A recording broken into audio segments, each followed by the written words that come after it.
3, 2, 1, release!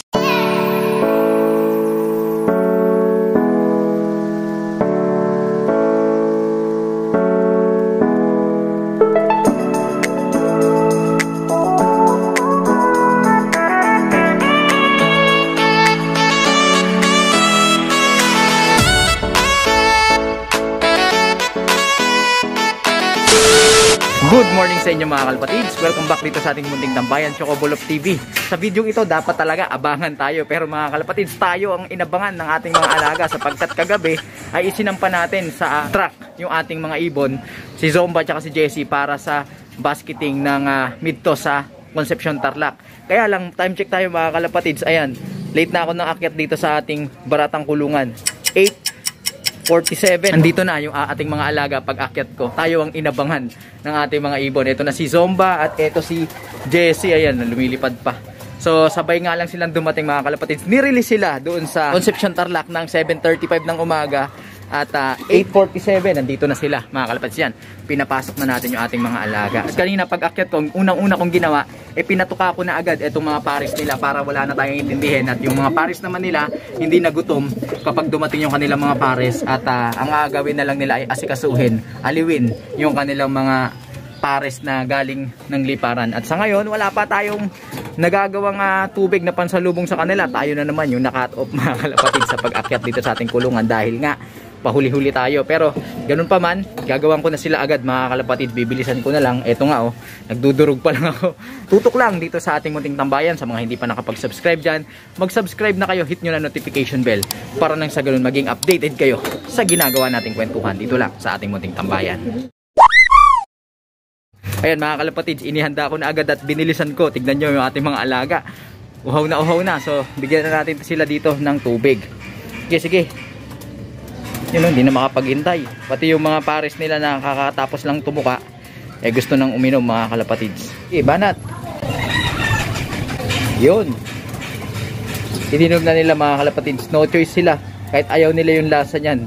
Yung herbal juice natin yan, nilagyan natin ng konting electrolytes para pamawi ng pagod at pambawi ng lakas. Ngayon naman, ihahanda ko na rin yung patuka na ibibigay natin sa ating mga alaga. At nung linggo mga kalapatids, hindi tayo nagbigay sa kanila ng loaded mix o reload mix. Dahil nga wala namang nangyaring liparan nun at dito lang sila nakakulong dahil nga nag-uulan ng mga panahon na yon. Kaya ayun, binigyan na lang natin sila ng light mix para pang-maintain sa kanilang katawan. Pero ngayon, tamang-tama kauuwi lang ng ating mga flyers. Bibigyan natin sila ngayon ng reload mix o yung loaded mix para makabawi sila lakas, ma-repair yung kanilang mga muscles and tissues na nagamit nila sa liparan at mai-ready natin sila sa susunod na liparan para sa second lap.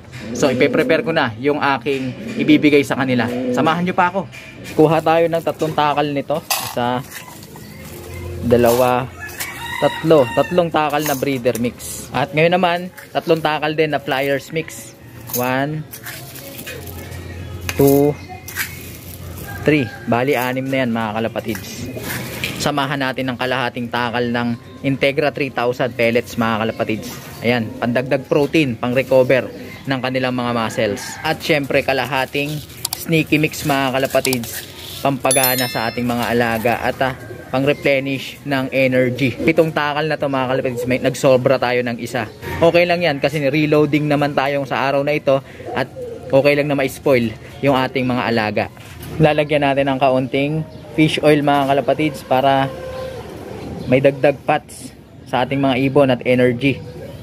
At yung fish oil na rin ang magsisilbing binder natin mga kalapatids dito sa ating minerals na ilalagay sa kanilang patuka. Nirekta ko na mga kalapatids para isang bagsakan na lang. Minsan kasi pagka kumukuha sila ng grits, hinuhuli nila yung pink minerals mga kalapatids. Inuuna nila yung mga mas malalaking butil, kaya mas maganda nang i-bind na lang natin dito sa kanilang patuka. Okay mga kalapatids, nandito na yung ating reload mix. Nandiyan na lahat ng mga hanapin pang nilang butil na paborito nila. So ito na yung ating ibibigay sa ating mga alaga sa araw na ito. Tara, bigay na natin to. At para walang pilian, pitik-pitik lang uli mga kalapatids. Yan, ganado na yung ating mga ibon kasi mga solid grains, butil yung kanilang nakikita. Yan, agawan sila. Busin mo na nila yan para Hindi sila mamili dahil pagka binigay natin lahat, ang malamang niyan, ititira nila yung pellets tsaka yung barley. So pagka ganyan, nakukonsumo nila lahat mga kalapatids. Yan. Nuuna nilang tukain yung yung sa protein. Ayan. Okay. Marami-rami pa to mga kalapatids. So pitik-pitik lang tayo para ubusin nila yung bawat grains na binibigay natin. Sige, banat. Yan. So hayaan lang muna natin ubusin nila yan. Then babalikan natin sila para ibigay pa itong narito mga kalapatids. Samantala, dito muna tayo sa ating mga breeders mga kalapatids. Napatuka ko na yan, dalawang yan. At ngayon, pinapainom lang natin. Ayan, umiinom na mga kalapatids. Alright? Inom. Yan, inom ka. Huwag ka na mapili pa. Makakabuti yan sa'yo. Habang nagtutukaan doon yung ating mga alaga, ito mga kalapatids, kanina pa to nakabilad dito. Mamuntikan ko na makalimutan, nagbilad pala ako. So halos lampas ng kalahating oras na nakabilad. Pero okay lang naman dahil kahit alas 9 pasado na, napakanipis naman ng sinag ng araw. Ayan, nakikita nyo mga kalapatids, mukhang parehas sa yatang grizzle yung kulay nito. At first time na nangyari to na dalawang grizzle na sabay yung naging inakay ng ating mga breeders. At eto yung kay Sir Paul, yung itim yung tuka. Ayan, mukhang mas light yung kulay niya ng pagka-grizzle niya at white flight pa. Ayun kalapatids. Ayan, napakagandang ibon. Samantala ito yung sa atin yung medyo puti, medyo tisoy yung tuka. Eto, mas dark naman yung pagka-grizzle. Grizzle nga ba to? Well, di pa natin sigurado mga kalapatids pero mga light yung kulay nila. Kapag naging grizzle to mga kalapatid, normally nagpapalit yung kulay nito. Ito sa pagkainakay niya mas dark yung kulay niya. Pag lumaki yan, naging matured at naging adult, mas light ang kulay nito. Samantalang ito yung white na kulay, ang tendency niyan mga kalapatids ay mas dark naman yung pagka-grizzle niya. Nagpapalit ng kulay from light to dark, then from dark to light, harang ganun mga kalapatids. At tignan nyo yung mga dumi nila mga kalapatids. So ang gaganda, di ba? So balik na natin to sa kanilang mga magulang dahil baka mag-overheat na sila para masubuan na rin yung ating mga alaga. Buhos na agad. So ito, bigay na natin to lahat. Buhos na natin yan para magsama-sama na sila dyan. Alright. Sige, banat. Busin nyo yan, ha?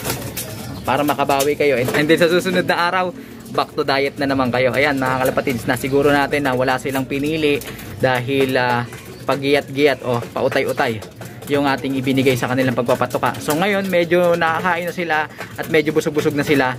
Ayan, choosy na sila mga kalapatids. Pero okay lang yan, uubusin na nila yan. Yan na yung pinakahuling bagsak natin. So lahat na mga kailangan nilang butil nandyan na mga kalapatids. At sa ganyang paraan, mabilis na makaka-recover yung ating mga alaga, lalo na itong dalawang pinanlilipad natin. Yan na rin ang simula ng storage nila ng fats at ng energy, ng carbs sa kanilang mga katawan, maging ng protein, na yun naman ang magiging gagamitin nilang pundasyon sa susunod na liparan, which is the second lap mga kalapatids. So sana maging maganda yung performance na ating mga alaga. At dito mauubos na rin yung ating nilagay na tubig sa kanila, so dadagdagan pa natin yan. Samantala dito mga kalapatids, ayan, nagkakagulo na dahil nga nagsusubuan na dito sa kanilang mga anak. So hayaan na lang natin dyan, baka mamaya maabala pa natin sila. Ayan mga kalapatids, parang dinaanan ng bagyo yung pakainan ng ating mga alaga at ubos na ubos. Kung mapapansin nyo, may mga maliliit na butil mga kalapatids at mula yan doon sa ating sneaky mix, mga oily fatty seeds na naririyan, maya-maya uubusin din nila yan mga kalapatids. Yan yung parang magiging pinaka-snacks nila. So hayaan na natin sila dyan. At ganoon din, nirepilan na rin natin to yung tubigan nila para all set na yung ating mga alaga. Okay mga kalapatids, ayan ang update dito sa ating abangan, na tayo ang naabangan ng ating mga alaga dahil nga nauna pa sila sa pag-uwi kaysa sa ating pag-akyat dito sa ating baratang kulungan. Pasensya na kayo, sa mga susunod sisikapin natin na aagahan natin yung pag-akyat dito sa ating mga alaga para tuloy-tuloy natin silang mamonitor, lalong-lalo na kapag meron tayong pauwian. Alright, mukhang mangingitlog na talaga to mga kalapatids. So, yung Paris ni Zomba na si Eric. Alright, so yun mga kalapatids, maraming salamat sa inyong pagtutok, pakikitambay, pakikipagkwentuhan dito sa ating munting YouTube channel. Patuloy kayong tumutok mga kalapatids, lalo na nalalapit na yung ating second lap. At Sa mga hindi pa nakapag-subscribe dyan, mag-subscribe na kayo. Hit nyo na notification bell para nang sa ganun updated kayo sa ginagawa nating kwentuhan dito lang sa ating munting tambayan. Mag-like, comment, share kung nagustuhan mo ang video ito at pakifollow ang ating Facebook page para sa tuloy-tuloy na kwentuhan, na kapupulutan ng mga kaalaman. Paano mga kalapatids? Hanggang sa susunod natin pagkikita. Paalam! Parang gusto pa nito. Sige, bibigyan kita. Sneaky mix. Hindi siya makababa dito dahil teritoryo na to ni Zomba.